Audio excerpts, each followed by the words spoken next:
안녕하세요. 드림보드 코치연이 인사드립니다. 저의 26년간의 마음 공부 영적 수행의 자취, 오늘 7번째 시간입니다. 제가 최근 몇 개의 영상을 통해서 지난 26년간 마음 공부를 해옴으로 해서 제 외적인 측면, 그리고 내면에 어떤 변화를 갖게 됐는지에 대해서 좀 자세히 말씀드렸죠. 앞으로 몇 개의 영상을 통해서는요, 제가 26년 동안 이렇게 마음 공부 길을 걸어온 과정에 대해서 조금 자세히 말씀을 드릴까 해요. 제가 현재 아주 평화로운 상태에서 여러분에게 여러 가지 제안을 해드린 것도 도움이 되겠지만, 제가 힘겹다고 느끼던 시절에 어떻게 마음 공부를 해왔는지에 대해서 나눠드리는 것도 굉장히 도움이 될 거라는 생각이 들었거든요. 오늘은 먼저 제가 마음 공부를 시작하기 이전의 삶, 즉 제가 마음 공부를 시작하게 된 1998년 이전의 삶, 0살부터 30살까지의 삶에 대해서 자세히 말씀을 드리겠습니다. 먼저 그 당시의 저의 삶의 모습을 잘 대변해주는 키워드를 제가 몇 개 영역별로 뽑아봤어요. 첫 번째, 삶의 환경, 주요 사건 측면에서 보자면요. 화목한 가정, 경제적 결핍, 서울대, 학생운동, 외국인 회사. 두 번째, 당시 제 머릿속을 지배했던 생각이나 말 측면에서는요. 괴로워, 힘들어, 슬퍼, 무서워, 짜증나. 세 번째, 그 당시에 주로 느꼈던 감정 상태를 보자면요. 슬픔, 두려움, 걱정, 불안, 막연한 기대감. 네 번째, 주요 질병 혹은 자주 겪었던 신체적인 현상은요. 감기, 변비, 피부병, 결핵, 기관지염. 다섯 번째, 친한 친구의 유형은 착하지만 어두운 성격의 모범생들. 저는 1968년에요. 건설 현장의 노동자였던 아버지와 가정주부였던 엄마의 4남매 중 막내로 태어나서 서울에서 자랐어요. 부모님은 교육 수준은 낮았지만 지혜와 사랑이 참 넘치셨어요. 덕분에 제가 화목한 가정에서 부모님과 언니 오빠들의 사랑을 많이 받으면서 자랐죠. 화목하기는 했지만 저희 집이 경제적으로는 참 어려웠어요. 밥을 굶은 적은 없지만 엄마가 단 하루도 돈 걱정하지 않는 날을 본 적이 없어요. 중고등학교 때 내내 반지하 전셋집에 살면서 매일 도시락 반찬으로는 김치 아니면 묵은 김치를 볶아 만든 우거지 볶음을 싸가지고 다녔죠. 또 반 친구들 앞에서 등록금을 제때 못 내서 이름이 불리는 일이 몇 번 있었어요. 속으로는 저희 집안 사정이 정말 부끄러웠는데 선생님과 친구들 앞에서는 아닌 척하려고 굉장히 힘들었어요. 그런 와중에 제가 공부를 좋아하게 됐어요. 부모님께서 저희가 편한 마음으로 공부를 잘할 수 있는 환경을 잘 조성해 주셨거든요. 그래서 덕분에 제가 중고등학교 때 공부를 참 열심히 해서 1986년에 서울대 영문과에 입학을 하게 됐어요. 많은 사람들이 부러워하는 좋은 학교에 들어갔으니까 이제 앞날이 확 펼쳐져서 행복할 것 같죠. 그런데 사실은 아마 합격 통지서 받고 나서 며칠 아니면 길어야 몇 주 정도 좋았던 것 같아요.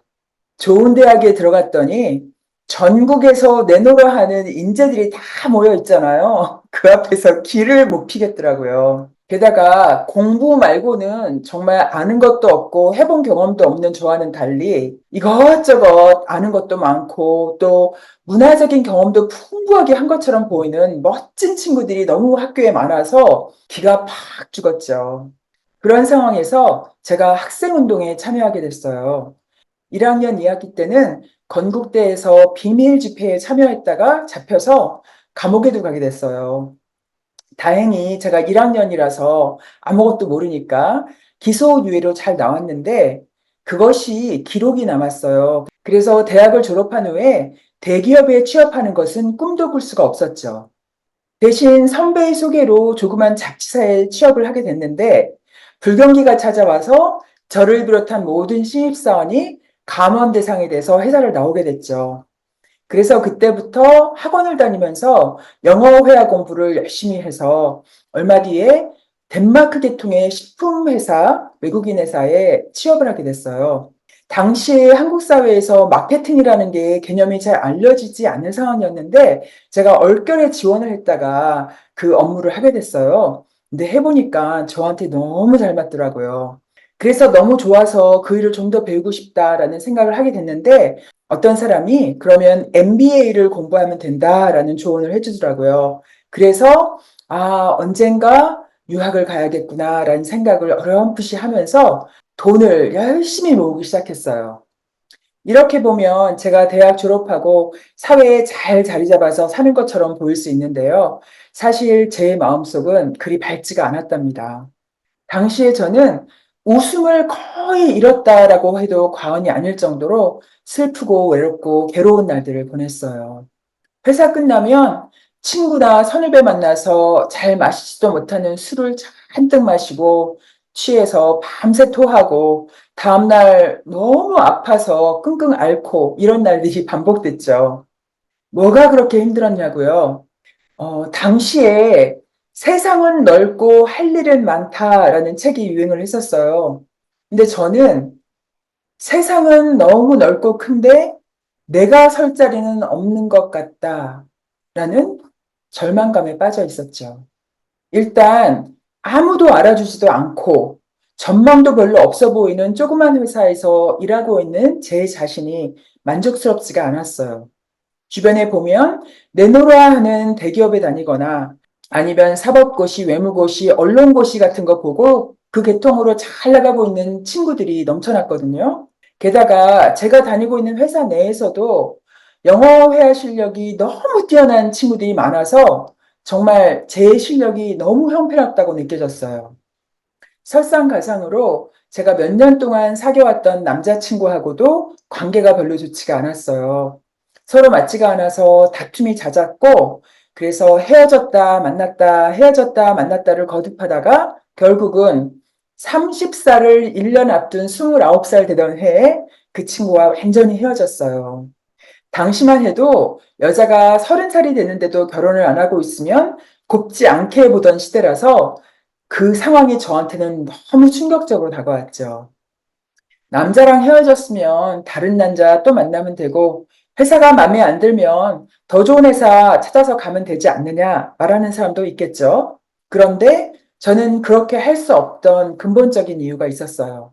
제 무의식 속에 능력도 자신감도 형편없이 낮고 또 여자로서 정말 사랑받을 가치가 없는 사람이라는 생각이 뿌리 깊게 자리 잡고 있었거든요. 저의 성격과 외모는 한국 사회의 기준으로 보면 참 바람직하지 않은 조건이었어요.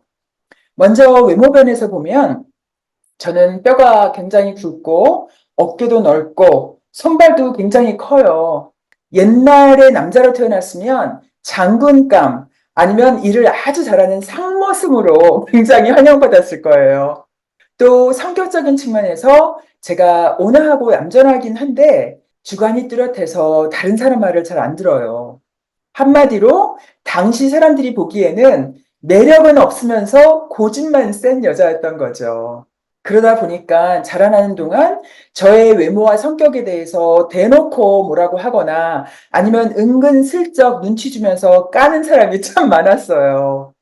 그런 대우를 평생 받으면서 살다 보니까 나는 사람들한테 환영받지 못하는 외로운 존재야 라는 생각을 스스로 믿게 되었고요. 그런 와중에 29살 된 상황에서 정식으로 노처녀가 딱 되고 보니까 그렇지 않아도 낮았던 제 자존감이 완전히 땅바닥으로 곤두박질을 친 거죠. 제가 어둡고 슬프게 방황하던 시절 그림이 그려지시나요? 오늘 제 얘기 들으니까 어떠신가요? 저의 경험과 비슷한 것을 발견한 분들도 계실 테고, 아니면 반대로 제 얘기가 여러분과는 참 다르다고 생각이 들어서 오히려 거리감이 느껴지시는 분도 있을 거예요.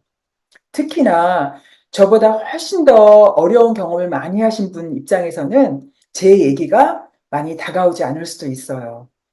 제가 여러분의 경험을 직접 해보지 않은 상황에서 당신을 제가 이해합니다라는 말을 하지 않을게요. 하지만 제가 드리고 싶은 말씀은 여러분이 지금까지 어떤 삶을 살아오셨든 지금 현재 어떤 자리에 있든 여러분은 행복할 권리가 있고요. 또 더 중요한 것은 그렇게 행복을 찾을 수 있는 방법이 꼭 있다는 말씀입니다. 그러면 다음 영상에서는요, 이렇게 힘겹게 시작한 제가 어떤 공부 과정을 거치게 되었는지 자세히 알려드릴게요. 오늘 제 이야기 도움이 되셨기를 바라고요. 감사합니다. 라이프 코치 최연희였습니다.